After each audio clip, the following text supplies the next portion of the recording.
Okay, recording has started. James, thank you for joining. As discussed, we are going to chat. I'm going to ask you some questions, and once we'll send a copy of this recording over to the hiring manager at ADP along with your resume. So first and foremost, can you tell me a little bit about your most recent project, a little bit about the tech stack, the scope of work, and your contributions? Sure. The recent project I have been doing is International Hotel Group, which is the hospitality industry, and I have been a senior lead engineer. I worked there on a couple of projects, in-house maintenance, and at the last 1.5 year, I did migration of a 20-year-old small different application for business to business for old Spring projects to microservices with Spring Boot and deployed on AWS.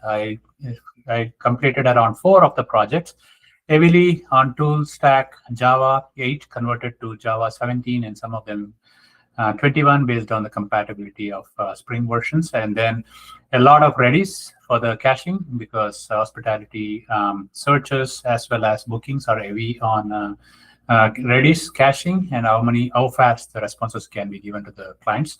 I did Kubernetes, EKS deployments, CloudBees, and AWS deployments for that.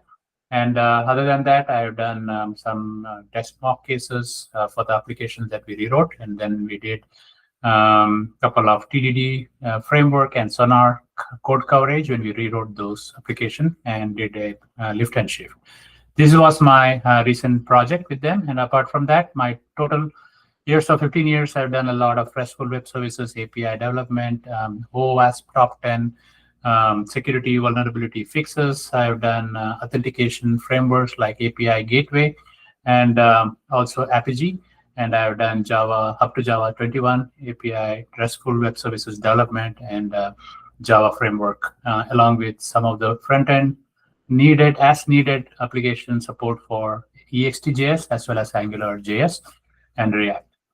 And these are my projects. I've done telecom, AT&T. I've done IBM Federal. I have done State of Texas 7 years. I've done banking, that is the Backbase for digitalizing their accounts, and hospitality was the latest. Other than that, some small projects that you see on my resume. Perfect. Thank you very much. So in this role, there is some expectation to manage and mentor, not manage, don't get me wrong there, but help mentor and help with any technical problems, especially for the junior engineers. Are you comfortable with that? Have you done that in the past?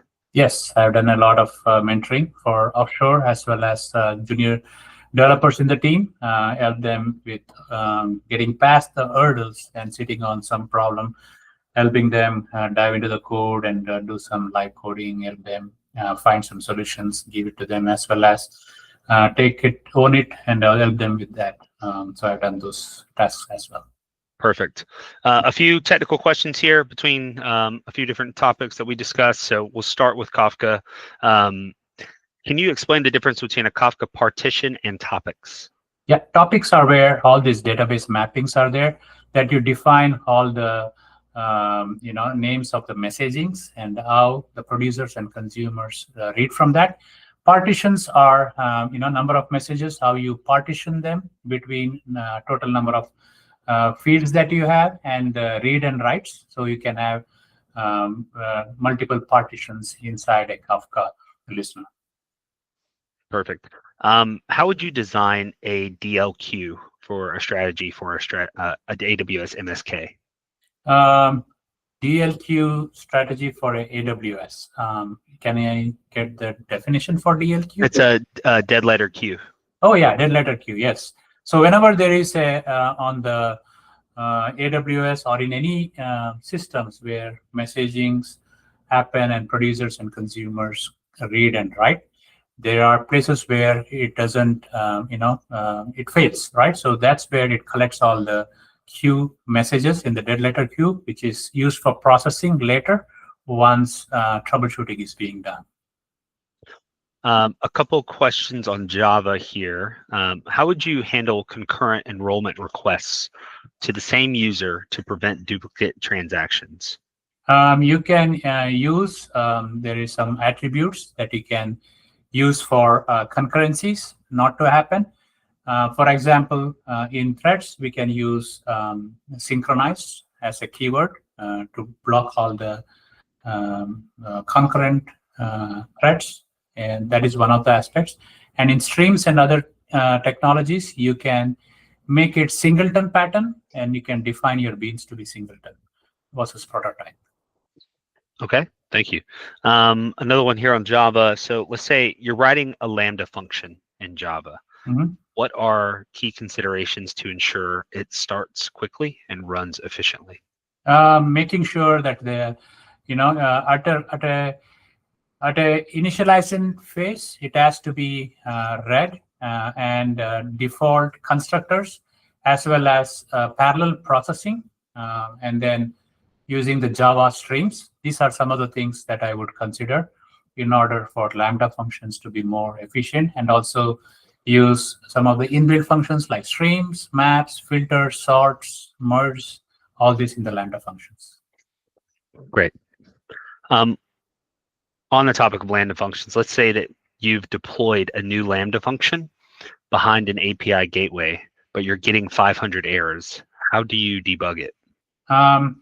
Once in the API gateway, in order to debug, you need to see how many pods are running and track the exact location of the pods that errors are happening behind. So I will go to the CloudWatch, and I will go to the Prometheus alerts, making sure which pod or which particular EKS service is handling this particular error. So I will go to the log monitoring and go and debug there and make sure it is happening in the right place.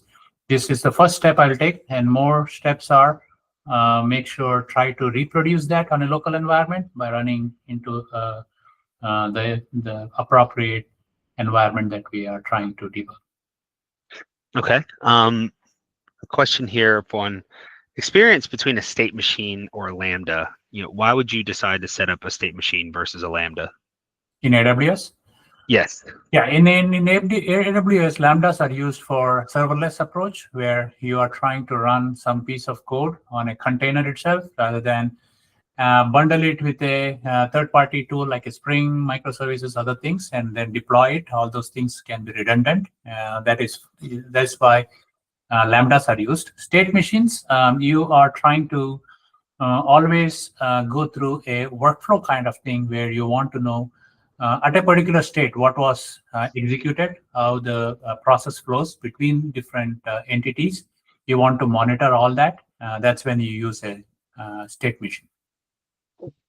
Okay, perfect.